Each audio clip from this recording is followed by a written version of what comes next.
ఒక ప్లాంట్ కోసం లక్షల మంది రోడ్లపైకి వచ్చారు. వందల మంది గాయపడ్డారు.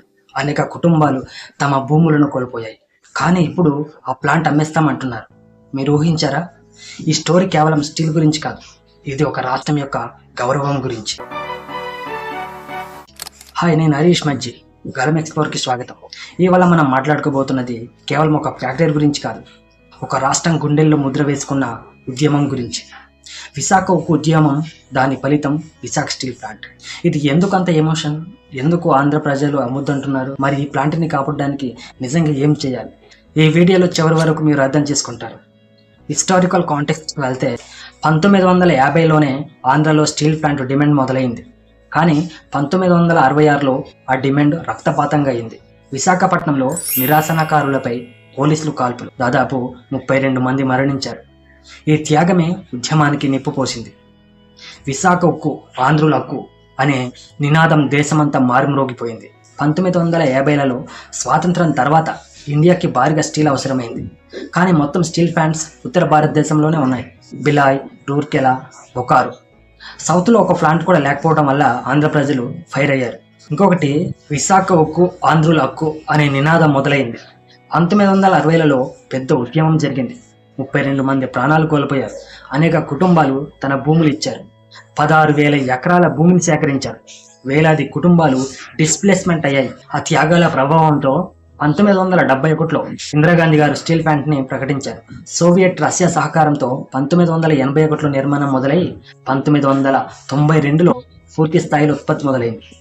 ఈరోజు 20,000 ఎకరాలలో 7.3 మిలియన్ల టన్నుల ఉత్పత్తి సామర్థ్యం కలిగిన జైంట్గా నిలుస్తుంది. వేలాది ఉద్యోగాలు, విశాఖ ఆర్థికానికి బలమైన బ్యాక్బోన్గా చెప్పుకోవచ్చు. 1981లో కన్స్ట్రక్షన్స్ మొదలైంది. 1992లో మొదటి ఉక్కు ఉత్పత్తి వచ్చింది.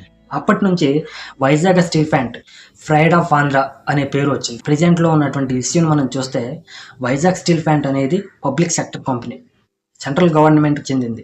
100% కోల్ ఓనర్షిప్ సెంట్రల్ గవర్నమెంట్దే. కానీ డెప్ట్ బర్డెన్ ఉంది. అంటే దాదాపుగా 20,000 కోట్లకు పైగా లోన్స్ ఉన్నాయి. అలా లాస్లోకి వెళ్ళిపోయింది. ఇప్పుడు ప్రభుత్వం స్ట్రాటజిక్ డిస్ఇన్వెస్ట్మెంట్ చేస్తామంటున్నారు. అంటే అమ్మేస్తామని నిర్ణయం తీసుకుంది. ప్లాంట్కి సొంత ఇనుప గనులు లేవు. మార్కెట్లో ఖరీదైన రేటు కొనాలి. వాటి ఫలితంగా ప్రొడక్షన్ ఖర్చులు రెట్టింపు అవుతుంది.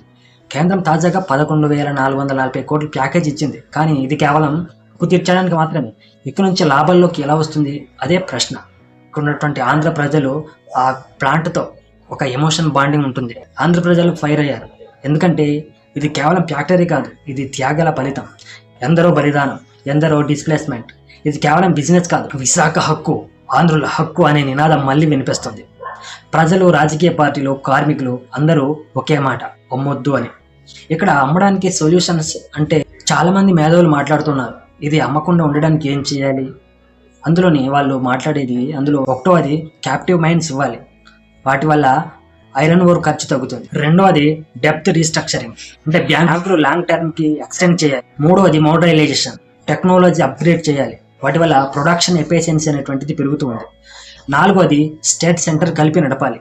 వాటి వల్ల ప్రాఫిట్స్ అనేటువంటిది సస్టైన్స్ అవుతాయి. ఐదవది ప్రైవేట్ పార్ట్నర్షిప్, అంటే వితౌట్ ఓనర్షిప్ ట్రాన్స్ఫర్. వీటి వల్ల మోడర్న్ టెక్ వస్తుంది, కానీ ప్రజల హక్కు పోదు. ఎమోషనల్ హంటెడ్ హ్యాంగిల్స్ కూడా ఈ ప్లాంట్ చుట్టూనే ఉంటాయి. ఇది కేవలం ఒక ఇండస్ట్రీ కాదు, ఇది ఆంధ్రలో వేలాది ఆత్మల రక్తంతో ఏర్పడిన ప్లాంట్.